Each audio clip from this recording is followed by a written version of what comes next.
नमस्कार दोस्तों, SK19 अड्डा पर सभी का स्वागत है। आज हम राज्य एवं संघ राज्य क्षेत्र के महत्वपूर्ण प्रश्नों पर चर्चा करेंगे जो हर प्रतियोगी परीक्षा में पूछे जाते हैं। आइए देखते हैं कि राज्य और राज्य संघ और उनके क्षेत्र। भारतीय संसद को नया राज्य बनाने का अधिकार है। भारतीय संसद को नया राज्य बनाने का अधिकार किसे प्रदान होता है? तो संविधान के अनुच्छेद 3 के अंतर्गत भारतीय संसद को नया राज्य बनाया जा सकता है। अब भारतीय संविधान के अनुच्छेद 3 के अंतर्गत भारतीय संसद को नया राज्य बनाया जा सकता है।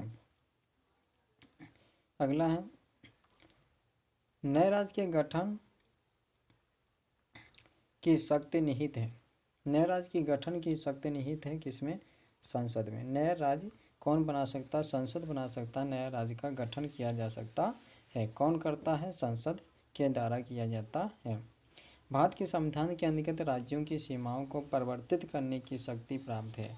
तो परिवर्तित करने की शक्ति किसमें प्राप्त है? संसद में प्राप्त है। ठीक है।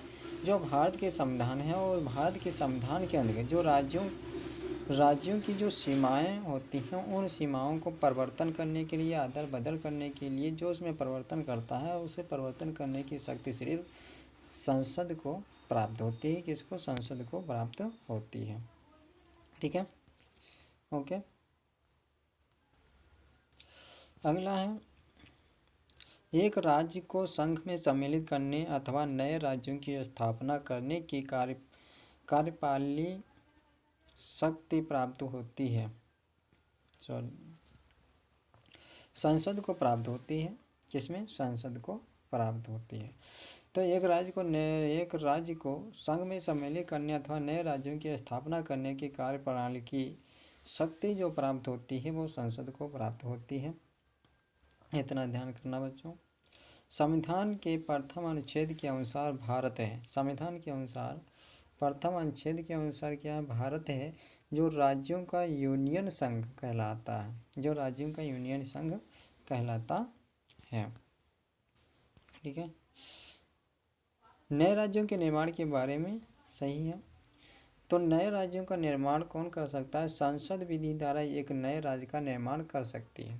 किसके द्वारा? संसद विधि के द्वारा एक नए राज्य का निर्माण कर सकती है। और इस प्रकार की विधि में संविधान की पहली अनुसूची और चौथी अनुसूची के संशोधन का प्रावधान होगा। और इस प्रयोजन के लिए विधेयक संसद में तब तक पुनः स्थापित नहीं किया जा सकता है जब तक इसे उस राज्य के विधानमंडल को निर्दिष्ट नहीं कर दिया जाता या कर दिया गया है। ठीक है। जिसके क्षेत्र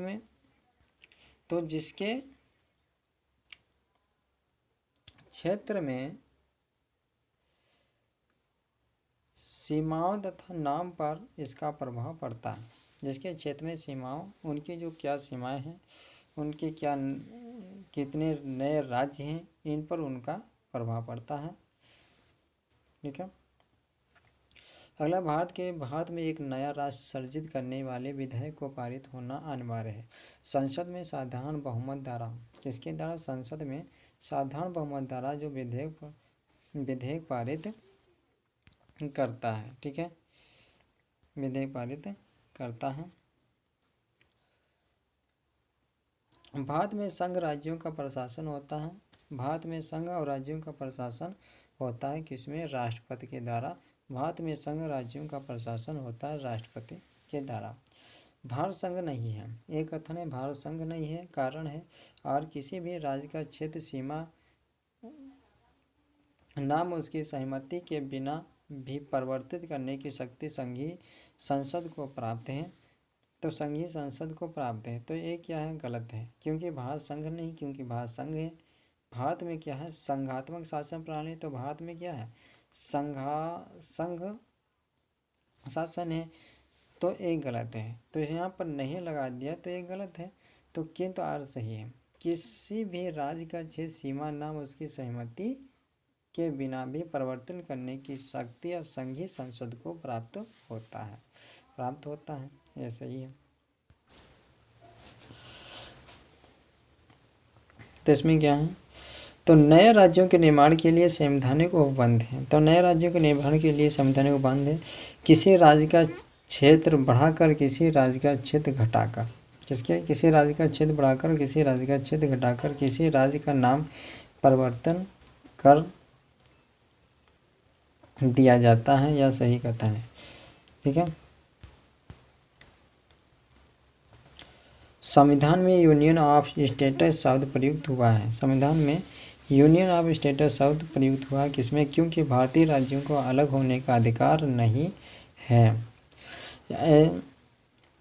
ऐसे के आधार आयोग ने राज्यों में पुनर्गठन हेतु भाषा के आधार की अपेक्षा प्रशासनिक सुविधा को वरीयता दी गई थी और पंडित जवाहरलाल नेहरू, सरदार पटेल और बदाम सीतारामैया की अध्यक्षता में कांग्रेस कमेटी राज्यों के पुनर्गठन में भाषाई आधार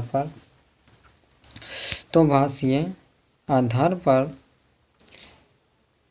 आधार के पक्ष में नहीं थे। क्या थी, आधार के पक्ष में नहीं थे, ये इसमें कहा गया है। ठीक है। आगे है, यदि भारतीय संघ में एक नए राज्य का सृजन किया जाना है तो संशोधन करना आवश्यक होगा। प्रथम अनुसूची को साथ में प्रथम अनुसूची को यदि भारतीय संघ में एक नए राज्य का सृजन किया जाता है तो प्रथम अनुसूची के द्वारा किया जाता है। भारत में संघ शासित प्रदेश कितने हैं, तो 7 हैं। संघ शासित प्रदेश कितने हैं, 7 प्रदेश हैं। लोकसभा में केंद्र शासित प्रदेशों के लिए सीटें स्थान आरक्षित हैं, कितनी हैं, 20 हैं। कितनी सीटें, 20 हैं। राज्य पुनर्गठन आयोग ने 1 नवंबर 1956 को बनाया गया था। कब बनाया गया था, तो 14 राज्य और 6 राज्य संघ के द्वारा बनाया गया था। ठीक है। भारत में 29 राज्य और 7 संघीय क्षेत्र हैं, 4 संघ शासित क्षेत्र हैं और 29 राज्य हैं। ठीक है। आगे देखते हैं, राज्य